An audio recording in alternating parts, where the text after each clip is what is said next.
Hello everyone. Today we are going to learn fixed base method in statistics. Chapter number 1 Index number. हमने last lecture में formula देखा था कि index number कैसे find करते हैं. So the formula was I equals to P1 divide by P0 into 100. ये index number का फॉर्मूला है. ओके इसकी 2 मेथड्स है, फिक्स बेस मेथड और चेन बेस मेथड.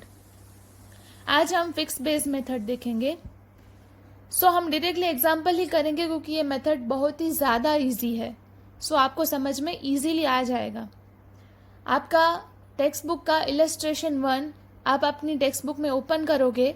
यहाँ पे भी क्वेश्चन है, आप अपनी बुक में भी देख सकते हो. The data about wholesale price of wheat in region 1 are as follows. Taking the year 2005 as the base year, prepare the index numbers for the price of the item for the remaining years.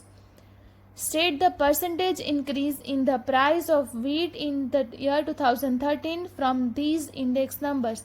अब यहाँ पे क्या बात की है कि यहाँ पे सब चीज़ों की प्राइस दी गई है और कौन सा ईयर बोला है बेस ईयर लेने को. Taking the year 2005 as a base year. 2005 हमको एज अ बेस ईयर लेना है. So the base year will be 2005. यहाँ पे बोल ही दिया है. तो 2005 is to be taken as the base year. हम 2005 को as the base year consider करेंगे. As per our formula P1 divide by P0 into 100. तो P0 मतलब कि बेस ईयर, वो हमने लास्ट लेक्चर में देखा था. P0 होता है बेस ईयर. तो बेस ईयर जो है वो क्या आएगा 2005 का. सभी में P0 क्या होगा 1650. हमको फॉर्मूला से फाइंड करना है 2005 का प्राइस क्या है 1650 और बेस ईयर भी हमको 1650 लेना है. तो 1650 divide by 1650 into 100. So the answer will be 100. अब नेक्स्ट वन 1690 डिवाइड बाय हमको बेस ईयर लेना है 1650 into 100. So the answer will be, आप कैलकुलेटर में करोगे, so the answer will be 102.42. Next one 1730 divide by 1650. ये फिक्स बेस मेथड है, इसलिए बेस हमेशा फिक्स ही रहने वाला है. तो 1650 into 100. So the answer will be 104.85. Second one 1750 divide by 1650 into 100. Answer आएगा 106.06. ये इसका आंसर होगा. Next one 1810 divide by 1650 into 100. So the answer will be 109.70. Next one 1850 divide by 1650 into 100. So the answer is 112.12. Next 1870 divide by 1650 into 100. Answer will be 113.33. Next 1900 2012 की price और base year की price 1650 into 100. Answer आएगा 115.15. अब last one 2013 की price 1950 divide by 1650 into 100. So the answer will be 118.18. ये होगा हमारा answer. ये हमने 2005 से लेकर 2013 के इंडेक्स नंबर्स फाइंड किए हैं फिक्स बेस मेथड से। फिक्स बेस मेथड में 2005 को हमें एज अ बेस ईयर लेना है, तो 2005 की प्राइस है वो हमने बेस ईयर ली है। सो द फिक्स बेस में क्या होता है, प्राइस सभी की फिक्स रहती है। वो आप देख सकते हो कि यहाँ पे सभी की प्राइस फिक्स है, तो यहाँ पे P0 हमने सबका सेम लिया है। सो इंडेक्स नंबर एज पर फिक्स बेस मेथड ये हमने फाइंड किया है। लेकिन आप क्वेश्चन में देखोगे तो पूछा है कि state the percentage increase in the price of wheat in year 2013 from the index number. अब क्या पूछा है कि 2013 में क्या चेंज हुआ है परसेंटेज। तो 2013 में प्राइस हुआ है 118.18 और यहाँ पे 2005 में था 100। तो परसेंटेज चेंज क्या हुआ है, तो हमको परसेंटेज चेंज हमको फाइंड करना है। तो हम क्या करेंगे, the price of wheat in 2013 is 118। तो यहाँ पे प्राइस क्या है हमारी 118.18 माइनस 2005 का क्या था 100। ओके, तो हमारा आंसर आएगा 18.18।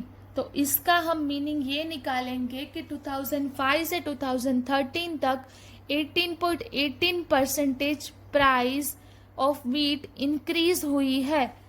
प्राइस हमारी 18.18% इंक्रीज हुई है, ये हमारा आंसर होगा। इलस्ट्रेशन नंबर 2 है The price per unit of 6 food items in the year 2014 and 15 are given in the following table। आप अपनी टेक्स्ट बुक में भी खोलोगे। Taking 2014 as the base year, compute the general index number for the price of food items and state the overall rise in price of these food items। यहाँ पे क्या है, the number of commodities are more than one। एक commodity नहीं है, आपने देखा, आप बुक में देख सकते हो को किसकी प्राइस दी है, 6 फूड आइटम्स की प्राइस दी है। यहाँ पे बोला है कि 6 फूड आइटम्स की प्राइस दी है और इन द ईयर 2014 एंड 15 ये 2 ईयर की प्राइस दी गई है और 6 कॉमोडिटी की। सो द फॉर्मूला क्या होगा, जब number of commodities are more than 1, so the formula will be, ये आपको याद रखना है formula, I stands for index number equals to sigma P1 divide by P0 into 100 divide by N। और आप ऐसे भी लिख सकते हो sigma P1 divide by P0 divide by N into 100। आप इसी फॉर्मूला से करोगे sigma P1 divide by P0 divide by N into 100। ये आपका फॉर्मूला होगा, आपको इसी फॉर्मूला से आगे सम करना है। इंडेक्स नंबर का फॉर्मूला था sigma P1 divide by P0 divide by N into 100। तो यहाँ पे हमको क्या करना पड़ेगा कि सिग्मा P1 P0 फाइंड करना पड़ेगा। P1 डिवाइड बाय P0 हमको सिग्मा मतलब उसका टोटल फाइंड करना पड़ेगा। तो यहाँ पे हमने सभी आइटम्स लिखी है, सभी प्राइस लिखी है और P1। एक बात याद रखना कि हमें 2 ईयर की प्राइस दी गई हुई है 2014 एंड 2015। मैंने आपको लास्ट लेक्चर में ही बोला था कि बेस ईयर हमेशा हिस्टोरिकल ईयर होना चाहिए, बेस ईयर हिस्टोरिकल ईयर होना चाहिए, इसलिए हमारा P0 होगा 2014 क्योंकि वो बेस ईयर है। तो P0 हमारा होगा 2014 और P1 होगा करंट ईयर, मतलब कि जो लेटेस्ट ईयर दिया होता है वो हमारा होगा P1। So the P0 and P1 are there. Okay, तो अब ब्रेड का हमको करना है, हम एक एक कमोडिटी का करेंगे। सो द फर्स्ट हम ब्रेड का करेंगे, ब्रेड का प्राइस रिलेटिव फाइंड करेंगे। तो हमारा ब्रेड का P1 क्या होगा, तो 28, यहाँ पे फॉर्मूला ऊपर है 28 divide by 25 equals to 28 divide by 25 करेंगे तो आंसर आएगा 1.12। आप कैलकुलेटर में भी कर सकते हो, मेरे साथ सम करना है तो। x का 35 डिवाइड बाय 30, तो उसका आंसर होगा 1.16। P1 डिवाइड बाय P0, बस इतना ही हमको करना है, क्योंकि इंटू 100 हम लास्ट में करने वाले हैं। यहाँ पे हमारे फॉर्मूला में सिग्मा है, इसलिए हमें प्राइस रिलेटिव का टोटल चाहिए। अब घी का करेंगे तो 380 divide by 375, answer will be 1.0133। Next one 40 divide by 36, तो उसका आंसर होगा 1.11। नेक्स्ट 500 डिवाइड बाय 440, आंसर आएगा 1.1364। अब next 300 divide by 265 equals to क्या होगा 1.1321। ये हमने सब फाइंड कर लिए हैं। अब हमको क्या करना है, इसका टोटल फाइंड करना है। इसका टोटल फाइंड करेंगे तो आंसर आएगा 6.6795। ये हमारा हुआ सिग्मा P1 P0 जो हमको ऊपर चाहिए था। तो अब हम यहाँ पे आंसर लिख सकते हैं। सिग्मा P1 P0 हमारा आंसर आया 6.6795। ये हमारा आंसर आया। डिवाइड बाय क्या करना है, n। n मतलब क्या, number of commodities. Number of commodities कितनी है 1 2 3 4 5 6, तो हमारा n मिलेगा हमको 6 इंटू 100, आंसर आएगा 111.33। हमारा आंसर होगा 111.33। अब यहाँ पे पूछा है लास्ट में कि state the overall rise in prices of these food items. Overall rise क्या हुआ है, ओवरऑल कितना प्राइस रेज हुआ है, तो हमें आंसर लिखना है ओवरऑल। मतलब कि पहले कितना था, तो हमारा पहले था, अभी हमें आंसर मिला 111.33। तो बेस ईयर का क्या होता है, हमेशा बेस ईयर का इंडेक्स नंबर होता है 100, वो बात हमको याद रखनी है।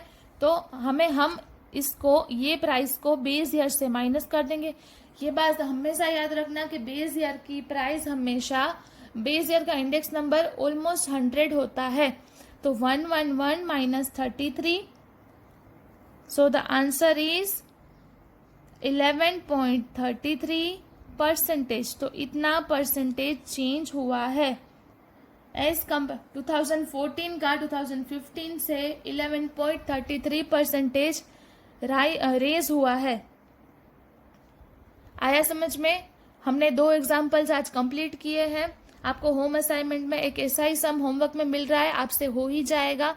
अगर कुछ डाउट है तो आप पूछ सकते हो। आपको होमवर्क में ये एक सम कंप्लीट करना है। यहाँ पे 3 कमोडिटीज़ है, वीट, राइस एंड शुगर, और 2011 से लेकर 2015 तक प्राइस दी गई है। आपको इसका इंडेक्स नंबर फाइंड करना है और ये आप आसानी से कर सकते हो। आपको ये फिक्स बेस मेथड से फाइंड करना है। मैंने जो आज करवाया है फिक्स बेस मेथड से ही फाइंड करना है। ये सम आपसे हो ही जाएगा, क्योंकि आगे हमने ऐसा ही 2 कमोडिटीज वाला सम किया है। और अगर आपको देखना है टेक्स्ट बुक में तो 1.1 एक्सरसाइज में सम नंबर 3 ये वही क्वेश्चन है, आप देख सकते हो। कोई भी कंफ्यूजन है तो, लेकिन ये सम आपको फिक्स बेस मेथड से करना है।